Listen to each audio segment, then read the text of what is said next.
Okay, in this video we're going to be looking at some other factors that can influence supply potential, looking at things like the exchange rate and climatic conditions and firms' cost of production.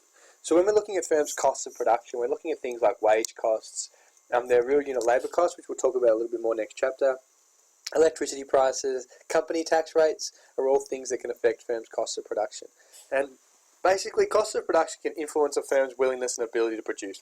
Lower costs of production means that businesses can shift their supply curves to the right, and it increases the overall economy's ability to supply more goods and services. So, for example, here are some things that affected firms' costs of production.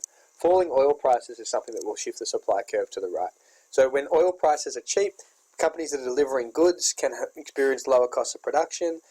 It also affects perfume makers because it's a cost of production for them. It's an input into their production process, and that allows them to have lower costs of production and makes them more willing to supply at any given price.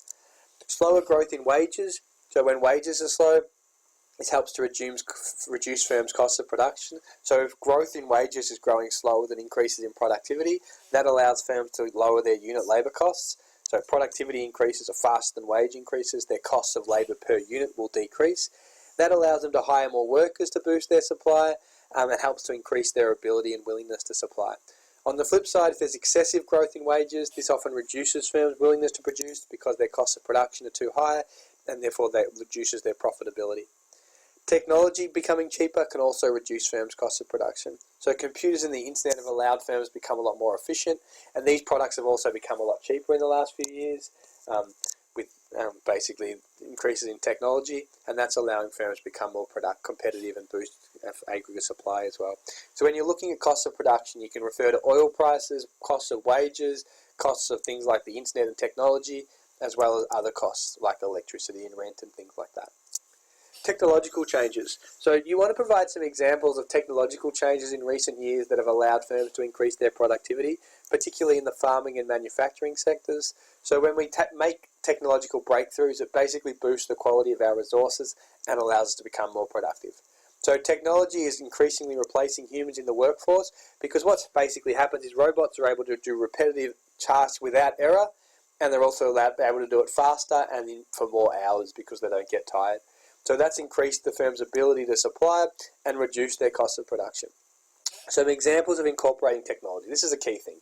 Thinking of examples of where technology has allowed firms to reduce their cost of production and be more efficient. The internet has allowed customers to compare insurance companies. So basically what happens now is you can go online to things like iSelect and compare quotes. That basically means that the insurance companies don't need to hire people to answer the phone and tell them all about their range of services and so on and so forth. So insurance companies are experiencing lower costs of production because they don't need to have as many staff anymore, because they don't need people to answer customers' calls about what their costs are and what they're going to quote, because it's all available on the internet. The mechanicization of industries that were once labour intensive. So farm machinery now does the work of hundreds of different people.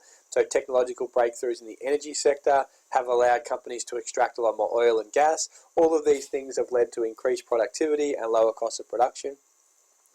Mining companies are also using driverless trucks. That's a good example of how technology has helped to lower firms' costs of production.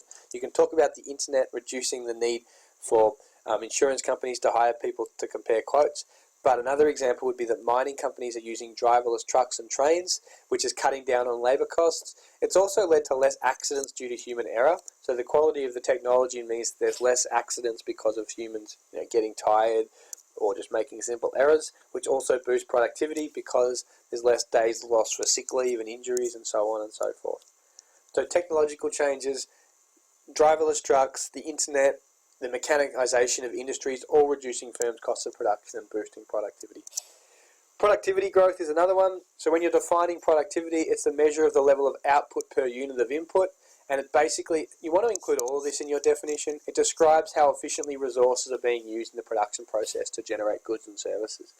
We've talked about labour productivity, multi-factor productivity and capital productivity in the past, but labour productivity is an output measured by the GDP divided by the total hours of work.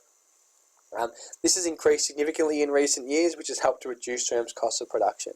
So when we increase our productivity, firms are able to generate more goods and services with the existing inputs, boosting our productive capacity, and it also leads to reduced costs of production. because the cost of things like labour reduce if we're producing more output per hour. Exchange rates, okay, you need to be able to aware of what a depreciation and appreciation does to supply as well as demand. So basically what we're looking here, when you're linking it to the supplier, you're talking about firms' costs of production.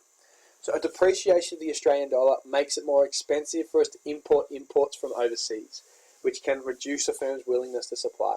So with the depreciation of the dollar, it shifts the demand curve to the right, but it also shifts the supply curve to the left, because the increase in the price of inputs used in production, the price of capital, so when we're buying machinery for production, that can also be more expensive and reduce our profitability.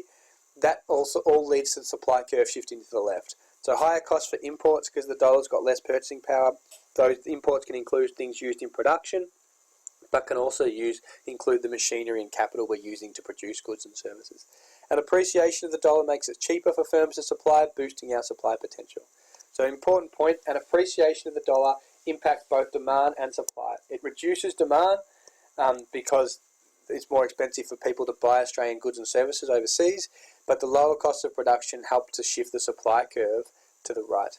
Generally, the demand outweighs the supply. So when you're drawing them, shift the demand curve by more than supply, and overall the impact of an appreciation of the Australian dollar will be to slow growth, while a depreciation of the dollar will generally increase economic activity. I think there's a figure, I can't remember exactly what it is, but it's like every time the dollar falls by around 5 cents, it leads to an increase in 0.5% of economic growth, approximately. Those figures might be a little bit off. And finally, we've got climatic conditions.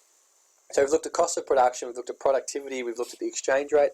The last one is the climatic conditions. So favourable weather conditions increase the supply of a wide range of goods and services because it increases the availability of key resources that are used to make goods and services. So we get access to more land resources that helps to reduce input costs for firms. When there's increased incidence of things like erratic weather patterns like cyclones and floods and storms and bushfires, that can reduce our supply potential. So a good example to use about climatic conditions is the blackout in South Australia that happened at the end of last year. Cyclonic winds caused the blackout, and then when the blackout occurred, they couldn't use essential infrastructure. Hospitals, shops all had to close down because they couldn't work without power, and that affected the state's productive capacity and their ability to supply. So that's a good example that you can use for how climatic conditions can influence supply potential. You can also talk about wars that destroy key infrastructure and reduce the supply potential in affected regions as well. So climatic conditions, the exchange rate, costs of production, productivity, as well as the quality and quantity of factors of production can all influence the level of aggregate supply.